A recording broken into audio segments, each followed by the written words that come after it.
Hey friends, Sam Haymart for Test Driven TV. Today we're looking at the 2015 Hyundai Sonata.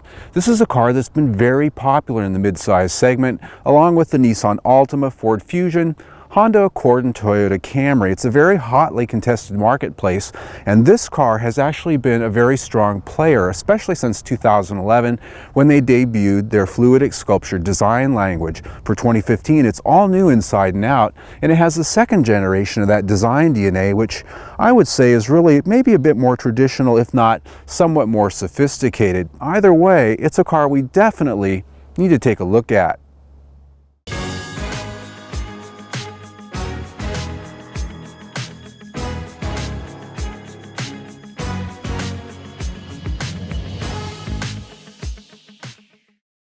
The 2015 Sonata is virtually identical in size to the 2014 model, growing only an inch or so in various dimensions, still sharing some of the bones underneath but with a completely new sheet metal skin.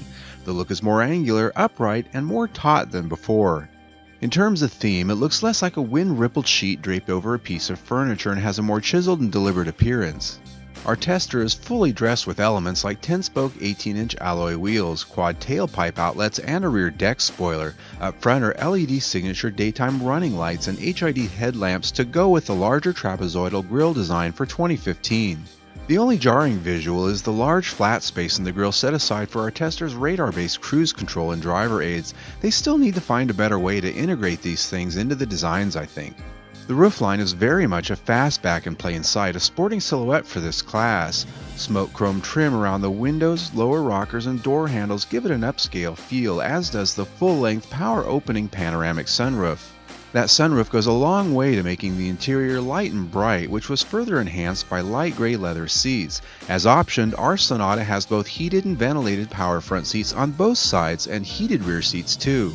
Material quality is significantly improved from the 2014 Sonata, and finishes are, in my opinion, more tasteful in appearance and sheen. Touch points are made with softer materials, and switchgear feels solid and tactile to the touch.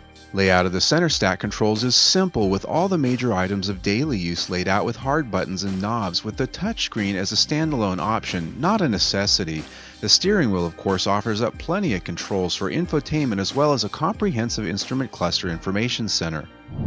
Overall, I really do like the design of this interior, though I tend to think it's a little bit more traditional, a little more upright and businesslike than the last generation Hyundai Sonata.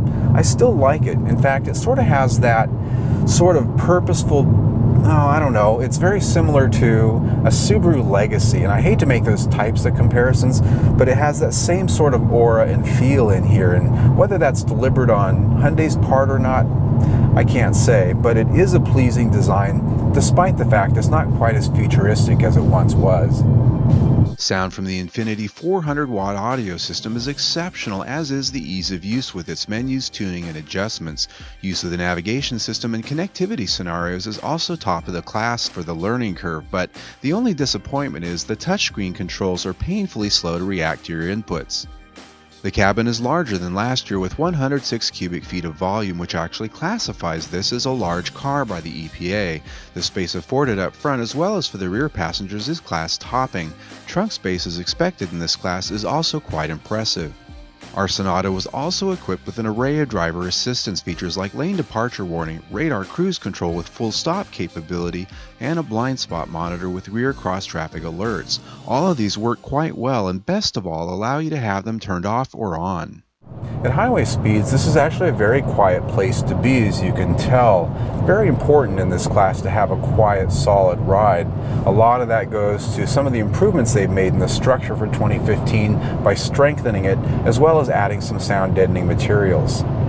Of the many chassis improvements for 2015, the major ones are larger front disc brakes and larger diameter anti-roll bars across the model line. A faster steering ratio results in better feedback out here on the road, as well as less turns lock to lock when maneuvering in tight spots. The steering has a pretty good feel to it, particularly when you lay it into a corner. It's got a nice feedback, it's got a nice weighting to it, and it actually offers up a little bit more feel than you would typically expect in this class. Under the hood of ours is the top engine option, the 2-liter gasoline direct injection turbocharged 4-cylinder with 245 horsepower and 260 pound-feet of torque. That comes standard with a 6-speed automatic transmission with steering wheel mounted paddle shifters. This engine is actually pretty impressive, and not only because of the amount of power it puts out, but because it does it in a very refined way for being such a small engine at that power output.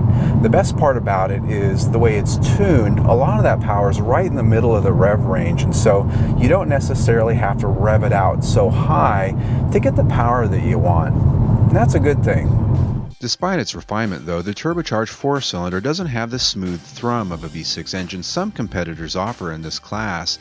The EPA fuel economy is 23 mpg city and as high as 32 mpg highway with a 26 mpg combined cycle rating. In our time with the 2015 Hyundai 2.0T, we observed a much lower 23 mpg average. The standard 2.4-liter engine is, however, rated as high as 37 mpg highway, and a hybrid model is also available for even more fuel economy. And in 2016, Hyundai will offer the Sonata plug-in hybrid, which may be worth waiting for if you want ultra fuel economy. The 2015 Hyundai Sonata is rated by the IIHS as a top safety pick, as it achieved good ratings on all their tests except the new small overlap crash, where it achieved an acceptable rating. Rounding it up for the Hyundai Sonata, I think this is a car that really ought to be on your shopping list if you're already comparing a number of four-door sedans in this segment. And if you're already a Hyundai customer or somebody who just likes the brand, this is a car I think that's probably going to appeal to you pretty well, because it's an upward evolution of the brand in terms of quality, design, value, as well as the drivability. It's just really improved on all fronts. Now, as we look at the price here, this is a pretty fully loaded Sonata. You can get them for about 22, 23, 24, down in that range in the beginning, but if you really put on the options here, you're going to get up here and even higher in some cases. Now, if you look at the fuel economy here, not quite what the EPA promised, but I was into that turbo quite a bit, I admit, so that's really what's at work there.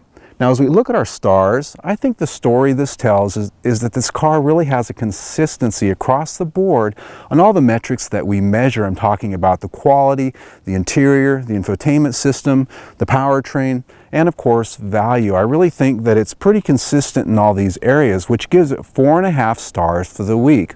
Not bad.